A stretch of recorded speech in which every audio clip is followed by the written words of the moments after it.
Hi! Samahan niyo naman ako na maglinis nga dito sa kabilang bahay namin. Magtitinda na nga sana ako nung araw na to pero grabe umuulan na nga talaga kaya naisipan ko na nga lang magligpit-ligpit dito sa kabilang bahay. At ayan, makikita nyo nga natambak na nga talaga yung mga gamit dito at pinaglalagay na nga lang din namin at hindi na nga rin talaga naayos. Dahil hindi naman ako nakapagtinda na itong araw na to kaya sinimulan ko na nga munang magligpit-ligpit. Igigilid ko nga lang lahat ng mga gamit dito para nga nasa isang lagayan nga lang o nasa isang sulok lang para hindi pa kalat-kalat. Yung ibang mga gamit kasi dito ay galing nga doon sa loob ng bahay namin at yung iba naman ay doon naman galing sa loob ng bahay ng ate ko. Kaya ayan, pinagtatabi-tabi ko na nga muna dyan tapos ilalagay ko nga itong divider dito sa may gilid para lalagyan ko nga rin ng mga kung ano-ano. Hindi nga rin kasi maasikaso dito sa kabilang bahay dahil alam nyo naman doon pa lang sa loob ng bahay namin simula baba hanggang taas ay hindi ko na talaga kinakaya ng isang araw lang. Kaya ito, nagka-oras nga ako kaya inayos ko na nga rin para kahit papano nga ay okay. Naiisipan ko na nga rin na dito na nga lang din kaya ako magtinda para kahit nga umuulan ay hindi nga ako mauulanan o hindi nga din talaga mauulanan yung istante dun sa labas ng bahay namin. Doon kasi sa labas ng bahay namin nilalagay ko nga yung istante para nga makita ng mga tao kung may tinda nga kami o wala. Pero bahala na nga, pag-iisipan ko nga mabuti kung dito na nga talaga ako magtitinda. Ayan nga, natapos ko na nga rin ilagay yung mga gamit dun sa may gilid at pinagsama-sama ko na nga lang din ay sinunod ko na nga dito sa may lababo. Gaya nga nung nakaraan ay pinunasan ko nga lang ito ng basang-basahan at may tubig naman dito kaya hindi rin naman ako nahirapan. Ayan, makikita nyo nga dyan na okay nga yung tubig at malakas nga din. Dito nga sa kabilang bahay namin ay nakita nyo nga na may lababo at may CR nga din dyan sa may gilid. Hindi ko na nga muna ipapakita sa inyo yung CR dahil hindi ko pa naman din nalinisan yun at inuna ko nga lang talaga itong lababo. At ayan, pinunasan ko na nga maigi at hinugas-hugasan ko na nga yung lababo at pagkatapos nga niyan ay nagwalis-walis na. Inuna ko na nga din walis-walisan dyan sa may ilalim ng lababo at pagkatapos nga niyan ay pumunta nga ako dito banda sa may gate at ayusin ko nga rin yung mga ibang gamit dito. At ayan nga yung mga ilalagay ko dun sa may divider dahil hindi ko rin naman alam kung gagamitin pa ba ito ng ate ko kaya ayan, tinabi ko na nga muna. Ito naman lagayan ng mga yelo ay tinabi ko na nga lang din muna dito sa may gilid. Wawalis-walisan ko nga muna dito. Maganda nga rin itong pwesto na to dahil pwedeng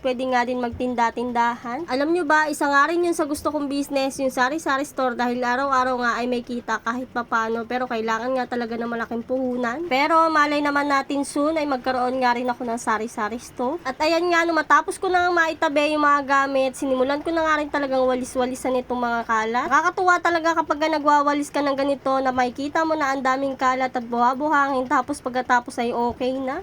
At ayan nga, nakapagwalis-walis na nga ako at dito na nga rin ako banda sa may gate. Dinerecho ko na nga dito sa pinakasako nga yung mga basura na nawalis ko. At ayan, pati nga dyan sa may labas ay winalis-walisan ko na nga at eto nga talaga yung itsura niya nung hindi ko pa nga talaga naaayos. Grabe, tingnan nyo naman ang kalat, hindi na nga talaga maintindihan. Pero dahil nagkaroon nga ako ng oras, ito nga sinimulan ko na nga rin ligpit-ligpitin kaya ayan, kahit papano nga ay umayos na. Malawak-lawak nga rin talaga itong pwesto na to at makikita nyo nga dito sa video ko.